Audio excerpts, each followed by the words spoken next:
नमस्कार दोस्तों, बहुत बहुत स्वागत है आप सभी का विश्व इन्फो पर। तो हमारे अंडमान निकोबार क्षेत्र से एक बहुत ही शानदार खबर सामने आ रही है। हम सभी जानते हैं कि जहां तक ऑयल और गैस की रिक्वायरमेंट की बात है तो उसमें 85% हमारी जो रिक्वायरमेंट है उसको लेकर भारत इंपोर्ट के ऊपर ही डिपेंड होता है। लेकिन दोस्तों अब ये चीज बदलने वाली है, क्योंकि भारत की जानी मानी सरकारी कंपनी ऑयल इंडिया लिमिटेड, इनकी तरफ से खबर सामने ये आ रही है कि ऑयल इंडिया ने डॉल्फिन ड्रिलिंग का जो ब्लैकफोर्ड यूनिट है इनके साथ ऑयल इंडिया ने कॉन्ट्रैक्ट साइन कर लिया है, जिसके माध्यम से अंडमान में जो ऑफशोर ब्लॉक्स है वहां की ड्रिलिंग अब ऑफिशियली स्टार्ट होने वाली है। और ये अपने आप में बहुत ही बड़ी डेवलपमेंट इसलिए बन जाती है क्योंकि अगर आपको याद होगा दिसंबर 2023 के महीने में सरकारी तेल कंपनी ऑयल इंडिया ने कहा था कि अगले वित्त वर्ष यानी 2024-2025 के शुरुआत में हम अंडमान में तेल निकालने वाले हैं। और ऑयल इंडिया ने नीलामी में यहाँ 2 ब्लॉक्स भी हासिल किए थे। अंडमान में सर्वे भी ओएनजीसी के अलावा ऑयल इंडिया ने ही किया था और अब यहाँ तेल भी ऑयल इंडिया ही निकालने जा रही है। और फरवरी से लेकर अब तक ऑयल इंडिया फॉरेन टेक्नोलॉजी की तलाश कर रही थी,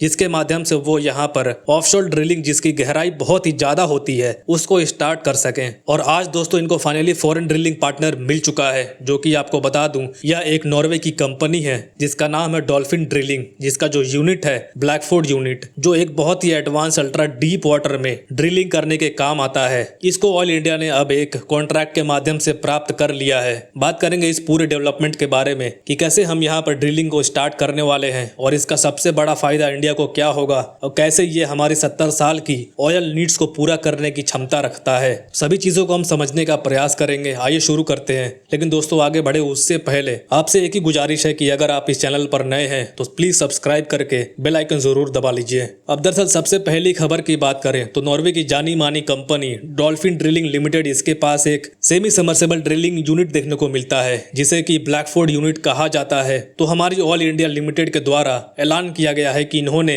नॉर्वे की इसी कंपनी के साथ कॉन्ट्रैक्ट को साइन कर लिया है, जिसके माध्यम से अब ये ब्लैकफोर्ड यूनिट को अंडमान के ऑफशोर एरिया में डिप्लॉय करने वाले हैं। अब जैसा कि आप सब देख सकते हैं कि ये ब्लैकफोर्ड यूनिट कितना भारी भरकम है, जो कि one of the most advance drilling units हमें पूरे विश्व में देखने को मिलता है। तो क्यों हमें यहाँ पर बहुत ही एडवांस ऑफशोर ड्रिलिंग मशीन की रिक्वायरमेंट थी? अब देखिए ये आपके सामने पूरा का पूरा एक चार्ट बना हुआ है। जब भी आप यहाँ से समुद्र में जाकर ड्रिलिंग करने का प्रयास करते हैं, ऑयल एंड गैस की ड्रिलिंग को करने का प्रयास करते हैं, तो अलग अलग तरह की आपको इक्विपमेंट की रिक्वायरमेंट होती है। अगर आपका ऑयल का ब्लॉक शैलो है, मतलब ज्यादा गहराई नहीं है, तो उसमें इस तरह के ड्रिलिंग प्लेटफॉर्म हम इस्तेमाल करते हैं, जैसे फिक्स प्लेटफॉर्म हुआ, टीएलपी हुआ। और अगर आपको थोड़ा सा और गहराई से तेल निकालना है तो उस केस में ये वाला जो ड्रिलिंग प्लेटफॉर्म है हम लोग इसको इस्तेमाल करते हैं। लेकिन अगर आपका ऑयल का ब्लॉक बहुत ही ज्यादा गहराई में है, अगर वो बहुत ज्यादा अल्ट्रा डीप वाटर में है, तो वहां आपको जरूरत पड़ती है सेमी सबमर्सिबल रिंग की, जो यही ब्लैकफोर्ड यूनिट है। और ये बेसिकली एक सेमी सबमर्सिबल रिंग है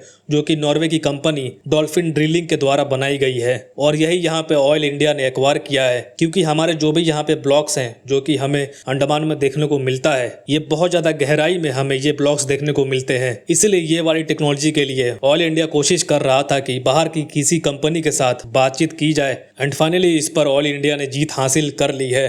लेकिन अब बात आती है कि ऑयल एंड गैस के लिए इंडिया का सिर्फ अंडमान निकोबार आइलैंड पर ही फोकस क्यों है? इंडिया के पास और भी कई आइलैंड है। तो देखिए भारत की एनर्जी नीड्स दिन पर दिन बढ़ती जा रही है और हम बहुत ही ज्यादा तेल और गैस इंपोर्ट करते हैं, जो हमारी इकोनॉमी पर बहुत बोझ डालता है। अंडमान निकोबार आइलैंड पर बहुत ही ज्यादा ऑयल और गैस रिजर्व होने की संभावनाएं हैं, जो भारत की एनर्जी में सेल्फ सफिशिएंसी को बढ़ा सकती है। इसके अलावा ये रीजन स्ट्रेटेजिक रूप से भी बहुत ही ज्यादा महत्वपूर्ण है हमारे लिए, क्योंकि ये इंडियन ओशियन में चाइना के बढ़ती दादागिरी को काउंटर करने के लिए हमारे लिए एक स्ट्रॉन्ग पॉइंट भी बन सकता है। ड्रिलिंग से लोकल इंफ्रास्ट्रक्चर डेवलप होगा, नए जॉब्स क्रिएट होंगे और रीजनल डेवलपमेंट को भी बूस्ट मिलेगा। और स्टडीज ने इंडिकेट किया है कि यहाँ पर ऑयल और गैस के बहुत ही बड़े भंडार मौजूद हैं, जो फ्यूचर में भारत की एनर्जी सिक्योरिटी को बहुत मजबूत कर सकता है। लेकिन दोस्तों ये प्रोजेक्ट कुछ इन्वायरमेंटल और सोशल कंसर्न के साथ भी आते हैं। अंडमान और निकोबार आइलैंड एक इलॉजिकली सेंसिटिव रीजन है। यहाँ की बायोडायवर्सिटी को प्रोटेक्ट करना हमारी फर्स्ट प्रायोरिटी होनी चाहिए। इसीलिए यहाँ गवर्नमेंट ने भी कह दिया है कि एक्सप्लोरेशन और ड्रिलिंग एक्टिविटीज टिकाऊ और इन्वायरमेंटली फ्रेंडली मेथड से ही किया जाएगा,